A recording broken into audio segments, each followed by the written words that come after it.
साथियों, हम सब जानते हैं कि बदलते हुए इस समय में स्पेस सेक्टर का कितना विस्तार हो रहा है। ये communication, agriculture, marine monitoring, urban planning, weather prediction और नेशनल सिक्योरिटी का आधार बन चुका है।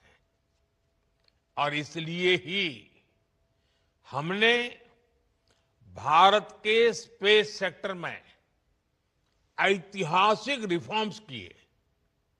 सरकार ने स्पेस सेक्टर को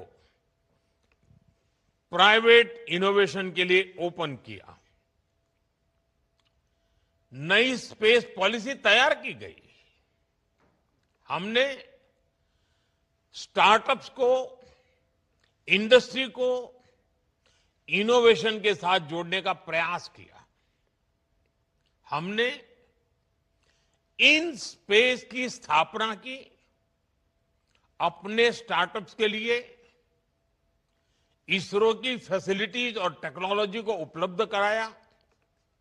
यानी भारत ने बीते 6-7 वर्षों में ही अपने स्पेस सेक्टर को एक ओपन, कोऑपरेटिव और इनोवेशन ड्रिवन इकोसिस्टम में बदल दिया है। आज के कार्यक्रम में हमें इसी की झलक दिखाई दे रही है और गर्व की अनुभूति हो रही है।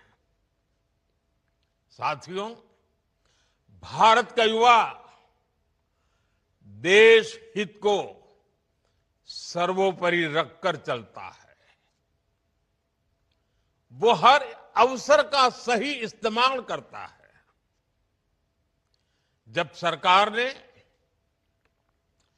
स्पेस सेक्टर को ओपन किया तो देश के युवा और खासकर हमारे जेएनजी यूथ इसका भरपूर फायदा उठाने के लिए आगे आ गए।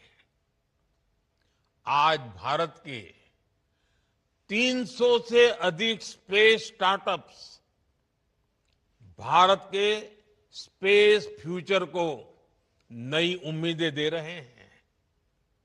और इसमें भी खास ये कि हमारे अधिकार और हमारे अधिकतर स्पेस स्टार्टअप्स इसकी शुरुआत बहुत छोटी टीम से हुई है। और मुझे इन सबको पिछले 5-6 साल में लगातार मिलने का अवसर मिला है। कभी 2 लोग, कभी 5 साथी, कभी एक छोटा सा किराए का कमरा। टीम छोटी थी, संसाधन सीमित थे, लेकिन इरादे नई बुलंदी छूने के हैं। यही वो भावना है जिसने भारत में प्राइवेट स्पेस रिवॉल्यूशन को जन्म दिया है। आज ये Gen Z engineers, Gen Z designers, Gen Z coders और जेएनजी साइंटिस्ट नई नई टेक्नोलॉजी बना रहे हैं। प्रोपल्सन सिस्टम हो, कंपोजिट मटेरियल्स हो, रॉकेट स्टेजेज हो, सैटेलाइट प्लेटफॉर्म्स हो, भारत का युवा आज उन क्षेत्रों में काम कर रहा है जिनकी कुछ साल पहले कल्पना भी संभव नहीं थी। भारत का प्राइवेट स्पेस टैलेंट पूरी दुनिया में अपनी अलग पहचान बना रहा है।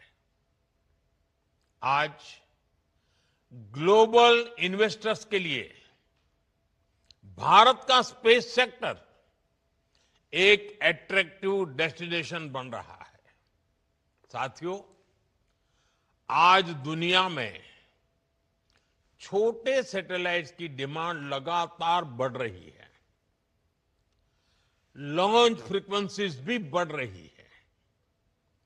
नई नई कंपनियां सैटेलाइट सर्विसेज देने लगी हैं और स्पेस अब एक स्ट्रेटेजिक एसेट के रूप में जगह बना चुका है।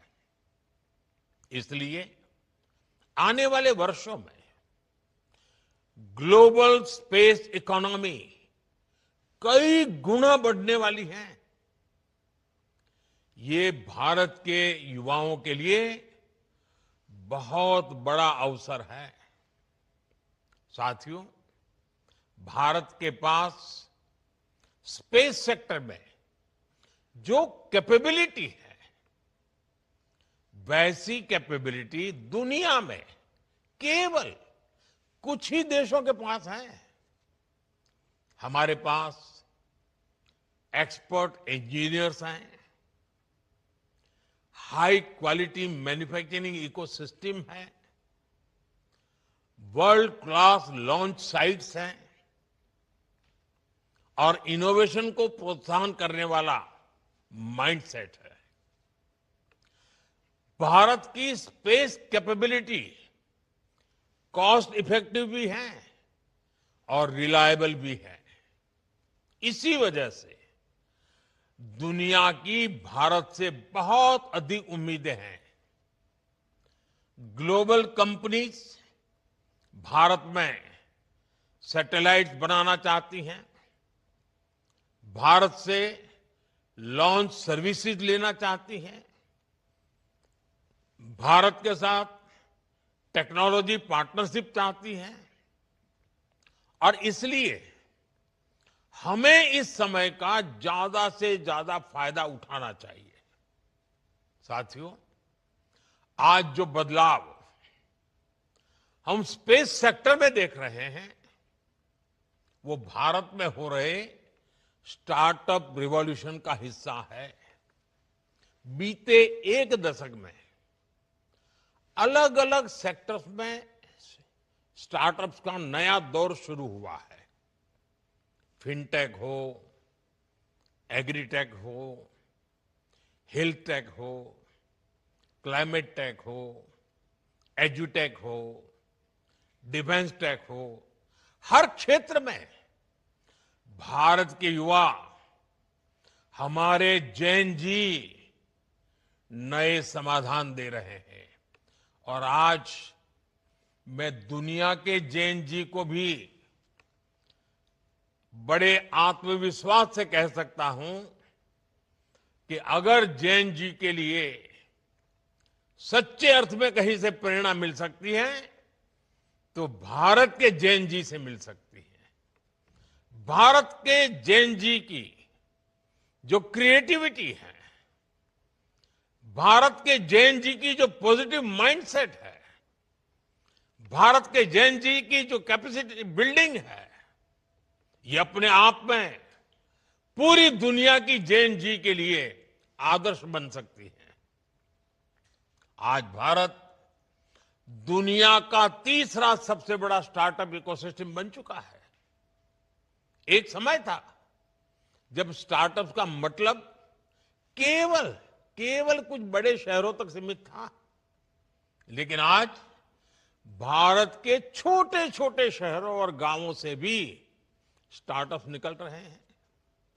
आज देश में 1.5 लाख से अधिक रजिस्टर्ड स्टार्टअप्स है।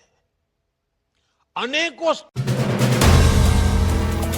If you like the video, do like, comment, share and subscribe.